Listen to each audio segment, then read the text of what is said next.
저는 설교문을 완벽하게 토시 하나 틀리지 않고 다 써놓고 있습니다. 그러니까 설교를 준비할 때 그냥 개념만 쭉쭉쭉 적어놓고서 요 틀 안에서 설교해야지 하던 때도 있었는데, 그렇게 하고 나니까 남는 게 하나도 없더라고요. 그래서 목회를 몇 년 하면서 이게 남는 게 없네 이런 생각이 들어서 그 이후로는 설교문을 완벽하게 문장을 써서 설교를 하고 있습니다. 그러다 보니까 설교문에 얽매인 경우가 상당히 많기는 하지만 그래도 나중에 남는 게 있더라고요. 근데 나중에 과거의 설교문들을 읽어볼 때가 있죠. 내가 옛날에 어떻게 설교했나 읽어보면 좀 얼굴이 낯뜨거워지는 경우들이 가끔은 있습니다. 제가 왜 낯뜨거워진다라고 했느냐면요, 잘못된 맞춤법을 쓸 때도 있고 또 잘못된 표현을 쓸 때도 있어서 그래요. 지금은 그걸 알아서 그때를 돌아보면 아유 그때 틀렸었구나 이런 것들을 다시 한번 이제 보게 되는 거예요. 근데 그때는 그걸 잘 몰라서 그냥 막 용감하게 막 쓰는 거죠. 물론 지금도 제가 용감하게 막 쓰는 표현들이 있을 수 있습니다. 나중에 후회하고 부끄러워할 일들이 있을지 모르겠지만, 근데 지금은 틀린지 모르니까 그렇게 써요. 한글 맞춤법이라는 것이 생각보다 상당히 어렵습니다. 그냥 말로만 하면 그냥 아무 표 없이 지나갈 수 있는데 이걸 써놓다 보니까 맞춤법에 대해서 신경을 쓰게 되고요. 좀 찾아보게 되기도 하고 그래요. 그럼 찾아봐도 헷갈리는 것들이 너무나 많고 찾았던 걸 또 찾는 경우도 너무나 많습니다. 우리가 종종 혼동하는 표현들이 많이 있습니다. 예를 들면 제가 텔레비전이나 유튜브나 이런 방송에서 자막 같은 게 많이 나올 때 거기에서 민감하게 반응하는 그런 경우들이 있는데요. 대표적으로 든과 던이에요. 든과 던. 야, 저기는 든을 써야 될 자리인데 왜 자꾸 던을 쓰나 이렇게 생각하게 되는 것이죠. 든은 선택과 관련되어 있죠. 이것을 하든 저것을 하든 이렇게 선택하게 되어 있는 상황에서는 든을 쓰게 됩니다. 그리고 던은 과거와 관련이 있죠. 내가 어떻게 했었던 것들 이런 것들이 던을 쓰는 자리가 됩니다. 그래서 던을 쓰면 저는 자연스럽게 그 던이라는 글자가 먼저 나오면 자연스럽게 고개를 돌려서 과거를 회상하고 떠올리고 생각하게 되거든요. 아, 이제 과거 얘기를 하려고 하는구나, 옛날에 어떻게 했었던 것을 얘기하려고 하는구나 라고 던이 딱 던져지면 그렇게 생각하는데, 그런데 보면 아 이게 든을 쓸 자리에 던을 썼구나라고 연결되는, 그래서 막 혼란스러워요. 사실은 이제 과거로 생각하고 연상하고 있는데 선택하고 있으니까 혼란스러워질 때가 있습니다. 맛있게 먹던이라고 하면 그 다음에 뭐가 나와야 돼요? 맛있게 먹던, 옛날에 먹었던 그거 나와야 되잖아요. 그런데 된장찌개의 추억 이런 게 나올 수 있겠죠. 맛있게 먹던 된장찌개의 추억, 어머니가 해주시던 음식의 추억, 이렇게 연결될 수가 있는데 맛있게 먹던 맛없게 먹던 이렇게 하면 맛있게 먹던 맛없게 먹던 해버리면 혼란스러워지는 거예요. 던 다음에 과거가 아니고 또 다른 게 나왔네 이렇게 하면서 혼란스러워집니다. 제대로 하려고 하면 맛있게 먹든 맛없게 먹든 이렇게 해야 되겠죠. 이따가 이제 제가 왜 이런 얘기를 길게 하나 생각하실 수 있는데 이따가 이런 얘기가 좀 나옵니다. 자, 이와 비슷하게 많이 틀리는 것 중에 하나가 다르다와 틀리다이죠. 너무나 잘 아시는 내용이죠. 다르다고 해야 하는데 습관적으로 우리는 틀리다라고 하는 경우가 너무나 많습니다. 다른 것은 틀린 것이 아니죠. 다른 것은 옳고 그름의 문제가 아니고요, 차이의 문제입니다. 다른 건 그냥 차이가 있을 뿐이지 옳고 그름이 아니죠. 틀린 것은 옳고 그름의 문제입니다. 나와 다른 것을 틀리다고 생각하는 순간 문제가 생깁니다. 다르다가 틀리다가 될 수 있는 경우는 진리 이외에는 없어요. 진리 이외에는 다르다가 틀리다가 되지는 않죠. 자, 이 점을 잘 기억하고 오늘 말씀으로 들어가도록 합니다. 자, 총 16장인 로마서에서 14장으로 들어섰습니다. 12장과 13장을 통해서 일반적인 윤리적 교훈들을 우리가 들었고요. 14장부터는 로마 교회의 특별한 상황들 속에서 주어지는 윤리적 교훈을 들을 수가 있습니다. 당장 오늘 본문만 하더라도 교회 안에 어떤 갈등이 있고 반대되는 입장을 가진 사람들이 있다는 것을 쉽게 알 수 있습니다. 로마 교회라고 하면 흔히 유대 배경을 가지고 있는 성도들, 그리고 이방 배경을 가지고 있는 성도들 사이에 갈등이 있었다라는 것을 우리가 기본적으로 알고 있고요. 제가 로마서를 설교하면서도 몇 번은 말씀을 드렸기 때문에 까먹으셨어도 지금 다시 기억하시면 됩니다. 오늘 본문의 이야기를 얼핏 보면 이방 배경을 가지고 있는 성도들, 그리고 유대 배경을 가지고 있는 성도들 사이에 갈등이 있는 거구나라고 단순하게 보는 경우도 있습니다. 하지만 꼭 그렇게 볼 수가 없다는 얘기를 제가 좀 드리는 거예요. 또 다른 차원의 갈등이 있는 것인데, 그 다른 차원의 갈등을 너무나 쉽게 유대 배경, 이방 배경 이렇게 일반화시켜서 단순화시켜서 그렇게 보는 경우가 있다는 것이죠. 하지만 그것은 너무나 피상적인 생각일 수가 있습니다. 자, 그러면 어떤 갈등들이 있는지, 또 그것을 우리가 어떻게 극복할 수 있는지, 이런 갈등의 상황 속에서 교회의 하나됨과 화목을 유지할 수 있는 방법이 무엇인지를 살펴보려고 하는데요. 첫 번째는 다름을 인정하는 것입니다. 다름을 인정하는 것. 우리 1절 말씀을 함께 읽겠습니다. 믿음이 연약한 자를 너희가 받되 그의 의견을 비판하지 말라. 아멘. 보통 비판하는 사람의 자의식, 본인 생각 가운데는요, 자기는 잘하고 있고 또 잘 알고 있고 옳다고 여깁니다. 자기가 잘하고 있지 않으면, 아니 잘 알지도 못하는데 내가 옳지도 않은데 다른 사람을 비판할 수는 없잖아요. 자기가 옳고 잘하고 있고 다 안다라고 생각하기 때문에 비판하는 것이죠. 물론 비판 자체가 나쁜 것은 아닙니다. 비판은 좋은 의미를 가지고 있어요. 비난이라고 해야 될까요? 우리가 다른 사람에 대해서 비판하는 건 나쁜 것은 아니지만 그 비판이 나쁜 것을 좀 끄집어내고자 하는 것, 그리고 시비를 걸고자 하는 것, 이런 것이 될 때는 좀 안 좋은 것이죠. 그래서 그것을 비난이라고 할 수도 있고요. 또 건전한 방향으로 가지 못하기 때문에 그냥 그저 못마땅한 것을 표현하는 정도로 비판을 사용하기도 하는 것이죠. 그래서 새번역 성경은요, 그의 생각을 시비거리로 삼지 마십시오. 그 사람을 받아주세요. 시비거리로 삼지 마세요라고 하고 있는 것입니다. 못마땅히 여기지 마십시오라고 하는 것이죠. 그런데 중요한 것은 내가 아무리 잘하고 있고 잘 알고 있고 옳다고 하더라도 그 사람을 그렇게 비판하거나, 이것은 나쁜 의미로 이제 비난하거나 못마땅히 여기거나 그러면 안 된다는 거예요. 왜냐하면 다른 사람이 틀린 것이 아니기 때문에 그래요. 그 사람은 다른 사람일 뿐이에요. 틀린 사람이 아니라 다른 사람이기 때문에 그러면 안 된다라고 하는 것이죠. 그저 다를 뿐인데 비판한다면 그게 틀린 것이 되는 것이고요, 시비나 거는 것이 되는 겁니다. 다름에 대한 비판은 비판받아 마땅하다라는 것이죠.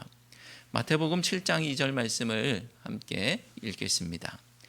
너희가 비판하는 그 비판으로 너희가 비판을 받을 것이요 너희가 헤아리는 그 헤아림으로 너희가 헤아림을 받을 것이니라. 아멘. 오늘 말씀에는 로마 교회 안에서 갈등하게 된 두 가지 쟁점에 대해서 말하고 있습니다. 이것을 통해서 갈등 당사자가 명확히 누구구나라는 것을 알 수가 있게 되는데요. 어떤 갈등이냐 하면 하나는 먹는 것에 대한 갈등이고요, 그리고 하나는 특별한 날에 대한 것입니다. 먹는 것에 관한 경우는 2절 말씀에 나타나고 있고요, 특별히 우리가 밥을 안 먹을 때 금식 기도하는구나 라고 여길 수도 있겠지만 다이어트 하는구나 라고 여길 수도 있는 것처럼 다양한 관점이 생기는 것이죠. 그래서 채소만 먹는다라고 했을 때 우상에게 바친 것을 먹지 않으려고 그러는구나 라고 볼 수도 있겠지만, 한편에서는 금욕주의라는 단순한 의미가 있을 수도 있는 것입니다. 하지만 바울은 그것조차 정죄하지 않는다라고 하는 거예요. 이교적 배경을 가지고 있는 금욕주의도, 그리고 특별한 날에 대한 생각도 바울이 그것을 정죄하지 않는다. 다시 말씀드리지만 바울이 그런 입장을 정죄하는 순간 혼란이 가중될 뿐이에요. 바울의 요점은 다름을 인정하라는 것입니다. 다름을 인정해라. 3절 말씀을 함께 읽겠습니다. 먹는 자는 먹지 않는 자를 업신여기지 말고 먹지 않는 자는 먹는 자를 비판하지 말라. 이는 하나님이 그를 받으셨음이라. 아멘. 서로가 서로에게 할 말이 다 있지요. 이 사람은 저 사람에게, 저 사람은 이 사람에게, 서로가 서로에게 할 말이 다 있죠. 그러니까 한쪽은 업신여기고 또 다른 한쪽은 비판하는 것이죠. 내 입장만 생각하고 내 입장만 맞으면 갈라서야 하지 뭐 어떻게 가겠습니까, 함께. 그러니까 다름을 인정해야 하는 것이죠. 우리는 상대방을 받아들인다고 아량을 베푸는 것처럼 말을 하기는 하지만 사실 조건이 많아요. 상대방이 이렇게 하면 받아줄게, 저렇게 하면 받아줄게, 뭐 사과하면 받아줄게, 주장을 철회하면 받아줄게, 내 의견에 동의하면 받아줄게. 결국 받아들이지 않겠다는 얘기지 그게 무슨 받아들인다는 얘기가 되겠습니까? 하지만 1절 말씀은 믿음이 연약한 자를 너희가 받되 그의 의견을 비판하지 말라라고 말씀하고 있습니다. 그냥 그대로, 그 다름 그대로 받아들이라는 말씀이죠. 그게 뭐가 중요하냐라는 것입니다. 그 차이가 뭐가 중요하냐? 뭘 먹는 게 뭐가 중요합니까? 또 어떤 날이 무슨 뭐가 중요합니까? 그것을 비판하는 일에 뭘 목숨을 걸겠느냐는 것이죠. 그게 공동체의 하나됨을 파괴할 만큼 본질적인 문제냐는 거예요. 아니, 그것 때문에 공동체의 하나됨을 파괴하고 그렇게 만들어야 되겠느냐라는 것입니다. 그것이 진리와 관련된 것이 아니라면 그저 다른 것일 뿐인데 왜 틀린 것처럼 목숨을 걸겠느냐는 것이죠. 본질적인 것이 훼손된다면 목숨을 걸 수도 있겠죠. 하지만 그게 아니라면 상대방을 받아들여야 합니다. 왜냐하면 하나님께서 그를 받으셨기 때문이죠. 하나님께서 그를 받으셨는데 내가 하나님의 이름으로 그를 배격하는 것이 불가능한 일입니다. 하나님께서 나를 받으실 때는 무슨 내가 얼마나 대단한 일을 했기 때문에, 얼마나 완벽하기 때문에, 완전 무결하기 때문에 나를 받으시지 않았잖아요. 하나님이 나를 그냥 그대로 받아주신 거 아니에요. 자기가 판단자가 되어서 다른 사람을 비판하고 판단하고 재단하고 자기가 하나님이 된 양 그를 받네 안 받네 할 수 없는 것이죠. 그러므로 우리의 생각을 바꾸고 우리의 언어를 바꿔야 되겠습니다. 어떻게 그럴 수 있어? 이것이 아니고요. 그럴 수도 있지. 어떻게 그럴 수 있어? 이게 아니고요. 그럴 수도 있지. 그럴 수도 있지. 여러분 옆에 누가 땡땡대면서 뭐라고 하시면 그렇게 말씀하세요. 그럴 수도 있지. 그럴 수도 있지. 내가 그럴 수도 있지라는 얘기를 다른 사람한테 들으면 내가 기준인 줄 알고 그랬구나.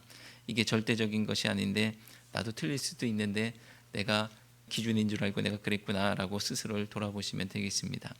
건강한 교회, 화목한 교회를 위해서 하나님께서 나를 받으셨듯 나도 다른 사람을 받으시기를 주님의 이름으로 축원합니다. 자, 로마 교회에 있는 이런 갈등의 상황 속에서 교회의 하나됨 또 화목을 유지할 수 있는 두 번째 말씀, 공통점에 집중하라는 것입니다. 우리가 어떻게 하나됨을 유지할 수 있나? 우리가 어떻게 연합할 수 있나? 화목할 수 있나? 공통점에 집중해야 되죠. 6절 말씀을 함께 읽겠습니다. 나를 중히 여기는 자도 주를 위하여 중히 여기고 먹는 자도 주를 위하여 먹으니 이는 하나님께 감사함이요 먹지 않는 자도 주를 위하여 먹지 아니하며 하나님께 감사하느니라. 아멘. 특별한 날을 중히 여기든 여기지 않든 가리지 않고 먹는 자나 가리며 먹는 자나 다 마찬가지로 주님을 위해서 그렇게 하고 있다는 것입니다. 그리고 그게 뭐가 됐든 먹을 때에 하나님께 감사 기도를 하고 있다는 것입니다. 자, 숙제. 우리 먹을 때 감사 기도하기. 하나님 앞에 감사하고 또 하나님 앞에 내가 감사 기도 안 하면요. 감사하지 않으면 야, 우리 다 그렇게 하고 있잖아라고 오늘 말씀에 나는 아닌데 이게 되잖아요. 그렇죠? 우리 먹을 때마다 하나님 앞에 감사할 수 있는 우리 모두가 되기 바랍니다.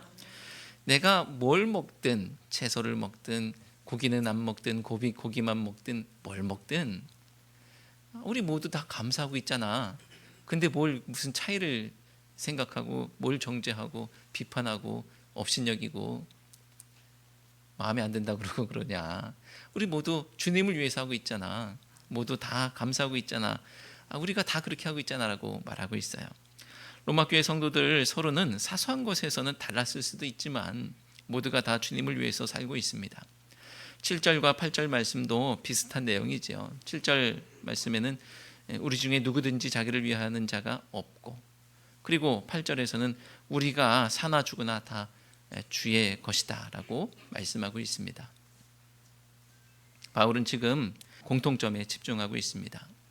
무슨 공통점이죠? 어떤 사람, 이런 사람이든 저런 사람이든 우리는 예수 그리스도 주님을 위해 살고 죽는 사람이라는 거예요. 한 형제 자매이고 한 방향을 향해 함께 가는 사람들이고, 그리고 저 천국길의 동역자들이라는 것입니다. 그런데도 불구하고 이런 공통점에 집중하지 못하고 업신여기고 비판하면 그는 심판을 받을 것입니다. 10절 말씀을 함께 읽겠습니다. 내가 어찌하여 내 형제를 비판하느냐? 어찌하여 내 형제를 업신여기느냐? 우리가 다 하나님의 심판대 앞에 서리라. 아멘. 11절과 12절 말씀도 같은 말이에요. 하나님께 자백하리라. 그리고 하나님께 직구하리라. 하나님 앞에 심판대 앞에 선다는 얘기죠. 이 땅에 수많은 교단이 있고 수많은 교회가 있고 그리고 수많은 성도들이 있습니다. 다른 것에만 집중한다고 하면 교단의 수만큼, 교회의 수만큼, 또 성도의 수만큼 갈라지고 비방하고 업신여겨야 하겠죠. 심판받을 일입니다.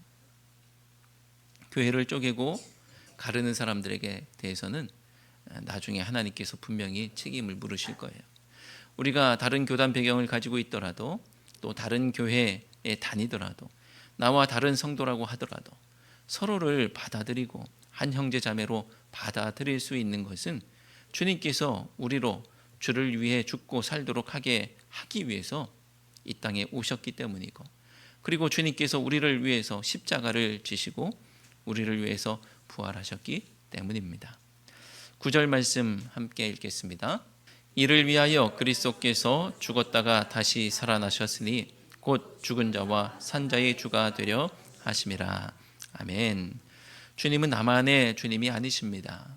주님을 위해 살고 있는 그들의 주님이시기도 하고, 그리고 나만을 위해서 돌아가신 것이 아니라 그들을 위해서 돌아가신 것이기도 한 것이죠. 그러므로 우리가 예수 그리스도에게 집중하면 비난할 이유가 어디 있으며 업신여길 이유가 어디 있겠습니까? 사소한 것에 목숨 걸지 마시고 진리에 목숨을 거시고 심판받을 일을 위해서 살지 마시고 주님을 위해서 사는 우리 모두가 되시기를 주님의 이름으로 축원합니다. 기도하겠습니다. 하나님, 저희의 믿음이 연약함을 고백하오니 저희를 긍휼히 여겨 주옵소서. 이렇게 주님께 불쌍히 여겨달라고 간구하고는 있지만 다른 형제 앞에서 그들 믿음의 연약함을 인정하지 못하고 받아들이지 못했던 저희의 모습도 고백합니다.